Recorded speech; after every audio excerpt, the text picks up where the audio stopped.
खुलुमबाय स्टुडियोआव दं आं भाग्यश्री बसुमतारी। बे समाव मोनसे गेदेर खौरां। भारतनि गाहाय मन्त्रि नरेन्द्र मोदीआ डनाल्ड ट्राम्पनि फारसे गोख्रों नोजोर होदों। जुथाइ रायजो आमेरिकाजों पाकिस्ताननि गोरोबथानि उनाव गाहाय मन्त्रि नरेन्द्र मोदीनि थिरांथाया सोलायदों। गाहाय मन्त्रि नरेन्द्र मोदीआ आमेरिकानि F-35 बायनो जासिनायखौ नेवसिगारदों। नंगौ, ट्राम्पनि खाजोना खान्थि आरो पाकिस्तानजों गोरोबथानि उनाव गाहाय मन्त्रि नरेन्द्र मोदीनि थिरांथाया सोलायदों। आमेरिकानि हादोरगिरि डनाल्ड ट्राम्पआ रासियाजों भारतनि गोरोबथानि खौरांनि फिननायाव भारतनि सायाव 25% खाजोना जाबसिनदों। आमेरिकाया दिनैनिफ्राय भारतारि मुवाफोरनि सायाव खाजोना जाबसिननाया जागायबाय होनना बे समाव मिथिनो मोननाय जादों। भारतनि गाहाय मन्त्रि नरेन्द्र मोदीनो दिन्थिनो थाखाय आमेरिकाया पाकिस्तानजों मोनसे मख'जाथाव गोरोबथा खालामदों। बे खेबाव आमेरिकाया गोथां थाव दिहुननायाव पाकिस्तानजों हेफाजाब होनो थाखाय थियारि जादों होनना बे समाव सुलुंनि गेजेरजों मिथिनो मोननाय जादों। मख'नो गोनांदि ट्राम्पआ भारतखौ पाकिस्तानजों लोगोआरि सोमोन्दोआव दावगालांनो फोरमायथिदों आरो आमेरिकाया भारतखौ F-35 बायनो जासिदोंमोन। नाथाय गाहाय मन्त्रि नरेन्द्र मोदीआ आमेरिकानि बे जासिनायखौ नेवसिगारदोंमोन आरो बे आयदानि सायाव लोकसभायाव सावरायनायाबो जागासिनो दं होनना सुलुंनि गेजेरजों मिथिनो मोननाय जादों। बायजो हायुंआरि मन्त्रि बिफाना लोकसभायाव मोनसे लाइजाम लिरनानै फिननायबो होदोंमोन। खुलुमबाय स्टुडियोआव दं आं भाग्यश्री बसुमतारी। बे समाव मोनसे गेदेर खौरां। भारतनि गाहाय मन्त्रि नरेन्द्र मोदीआ डनाल्ड ट्राम्पनि फारसे गोख्रों नोजोर होदों। जुथाइ रायजो आमेरिकाजों पाकिस्ताननि गोरोबथानि उनाव गाहाय मन्त्रि नरेन्द्र मोदीनि थिरांथाया सोलायदों। गाहाय मन्त्रि नरेन्द्र मोदीआ आमेरिकानि F-35 बायनो जासिनायखौ नेवसिगारदों। नंगौ, ट्राम्पनि खाजोना खान्थि आरो पाकिस्तानजों गोरोबथानि उनाव गाहाय मन्त्रि नरेन्द्र मोदीनि थिरांथाया सोलायदों। आमेरिकानि हादोरगिरि डनाल्ड ट्राम्पआ रासियाजों भारतनि गोरोबथानि खौरांनि फिननायाव भारतनि सायाव 25% खाजोना जाबसिनदों।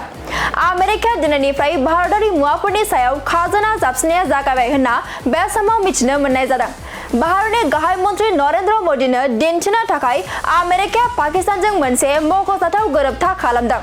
बे खेबाव आमेरिकाया गोथां थाव दिहुननायाव पाकिस्तानजों हेफाजाब होनो थाखाय थियारि जादों होनना बे समाव सुलुंनि गेजेरजों मिथिनो मोननाय जादों।